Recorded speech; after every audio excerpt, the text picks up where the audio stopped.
वो है बुढ़ापे की लाठी, बुढ़ापे का सहारा, सुरक्षा कवच। हर किसी को सुरक्षा कवच चाहिए होता है और सरकारी कर्मचारियों को जो ये सुरक्षा कवच मिलता है वो मिलता है पेंशन के रूप में, बल्कि मैं कहूं मिलता था पेंशन के रूप में। लेकिन अब सुरक्षा कवच को लेकर एक असमंजस बना हुआ है सालों से। वो पृष्ठभूमि भी आपके सामने रखने वाला हूं। वो पुरानी पेंशन फिर से बहाल करने की लगातार मांग कर रहे हैं। अब पुरानी पेंशन की बात आती है तो यह दरअसल पुरानी और नई पेंशन में फर्क क्या है यह बताना भी जरूरी हो जाता है। 1 अप्रैल 2004 को वाजपेयी सरकार ने नई पेंशन योजना लागू की थी। पुरानी पेंशन योजना को ठंडे बस्ते में डाल दिया गया था, उसे खत्म कर दिया गया था। 1-2 राज्यों में चली, पश्चिम बंगाल में आज भी चल रही है, बाकी सब मान गए। और मनवाया किसने? यह दिलचस्प बात है। लागू वाजपेयी सरकार ने की, लेकिन इसे सही मायने में जमीन पर उतारा मनमोहन सिंह की सरकार ने, कांग्रेस की सरकार ने, उस वक्त के वित्त मंत्री पी चिदंबरम ने। अब दोनों में फर्क क्या है? पुरानी पेंशन में आपकी तनख्वाह में से पेंशन के लिए कोई राशि नहीं कटती थी। जब आप रिटायर होते थे, जो आपकी आखिरी तनख्वाह है उसका आधा आपको पेंशन के तौर पर मिल जाता था।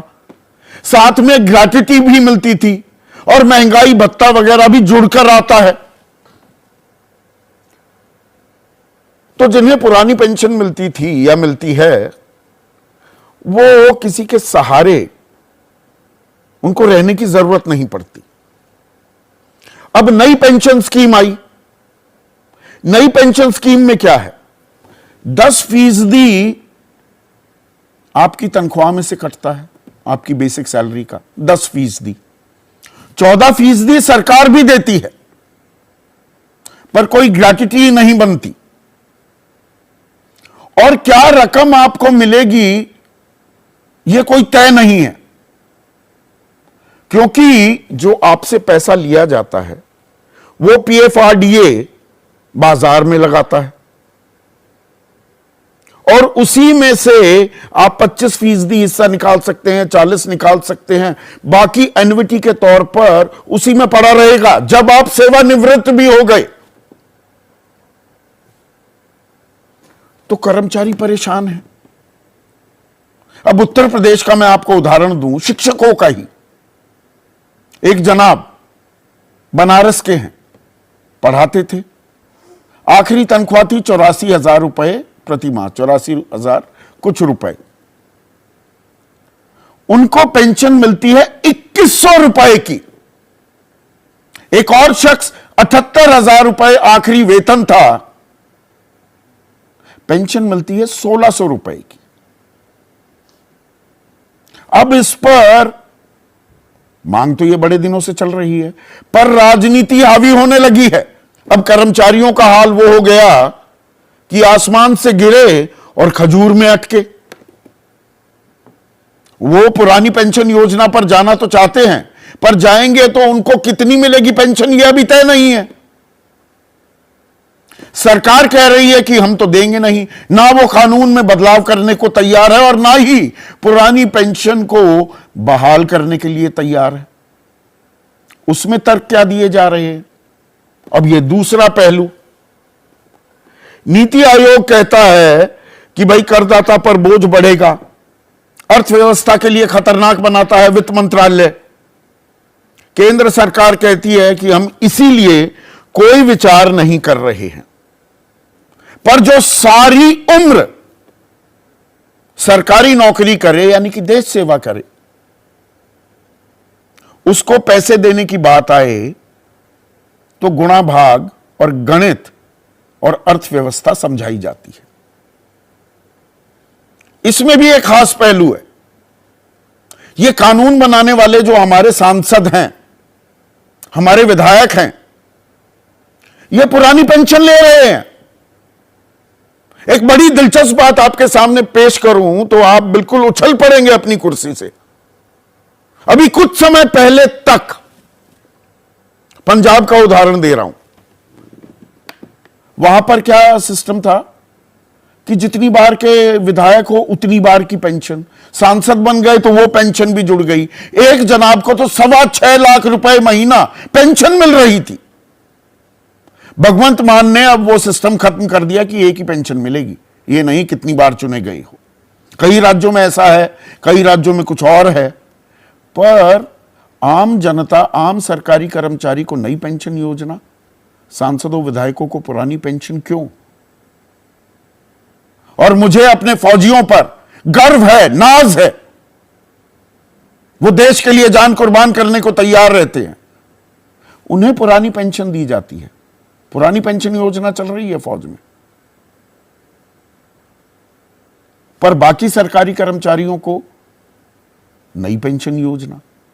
दिल्ली हाई कोर्ट ने आदेश दिया था, 8 हफ्तों में जवाब तलब किया था केंद्र सरकार से कि अर्धसैनिक बल BSF, CRPF, CISF, Assam rifles, इनको क्यों नहीं देते भाई पुरानी पेंशन। सुप्रीम कोर्ट ने हालांकि इसे खारिज कर दिया।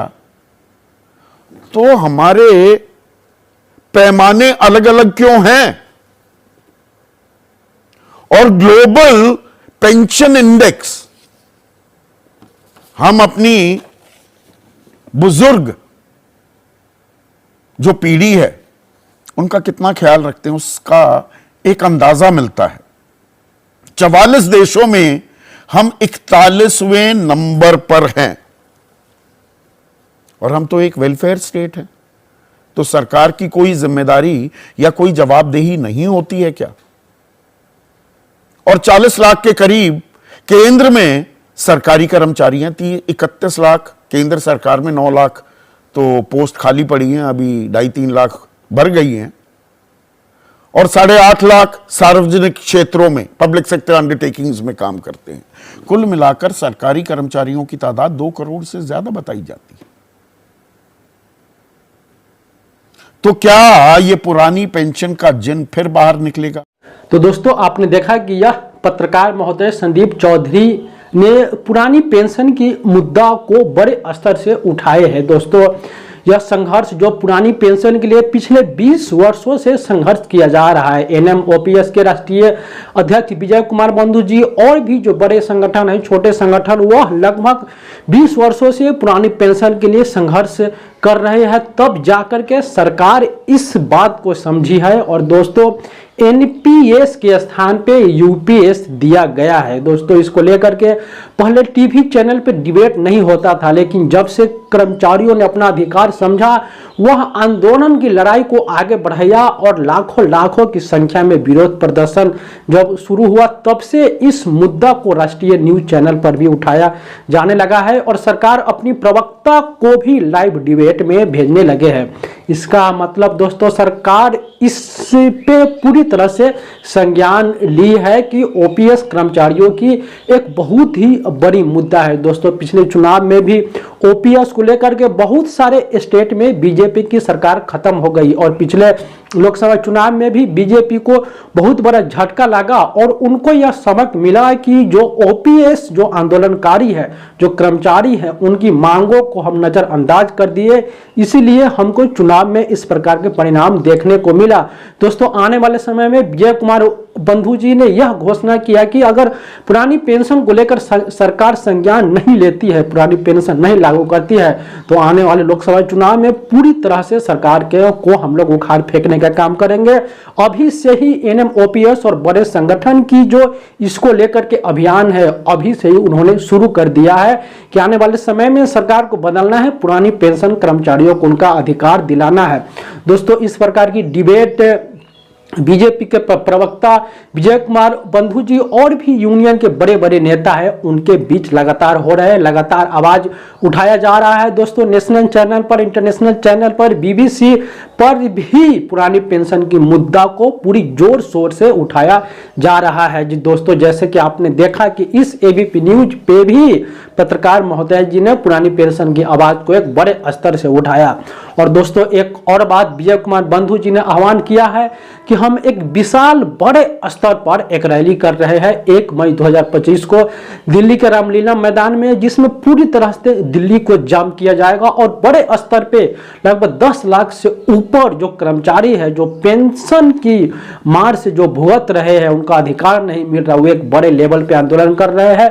तो दोस्तों, आप तमाम साथी जो एनपीएस के इस घातक से जो पीड़ित है, ओपीएस ले रहे हैं, वह भी अपने आने वाले पीढ़ी को पुरानी पेंशन दिलवाने के लिए आप एनएमओपीएफ के इस राष्ट्रीय अभियान में आप लोग भी सहयोग दीजिए और अधिक से अधिक संख्या में आप लोग दिल्ली 1 मई 2025 को दोस्तों पहुंचिए। उम्मीद है, विजय कुमार बंधु जी ने बताया, उम्मीद है आने वाले समय में हम और भी इससे बड़े स्तर पर और भी संघर्ष करेंगे और हम पुरानी पेंशन लेकर रहेंगे। जब तक कि हम पुरानी पेंशन नहीं पाते हैं, तब तक हमारा संघर्ष और धीरे धीरे हमारा संघर्ष बढ़ते ही जाएगा। दोस्तों, आने वाले समय में धीरे धीरे ओपीएस जो कर्मचारी है उनकी संख्या खत्म हो जाएगी और आने वाले समय में सिर्फ एनपीएस और यूपीएस वाले ही रहेंगे।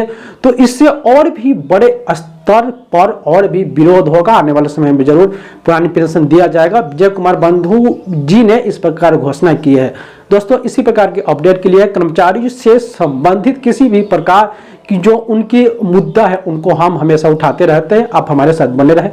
बहुत बहुत धन्यवाद। जय हिंद।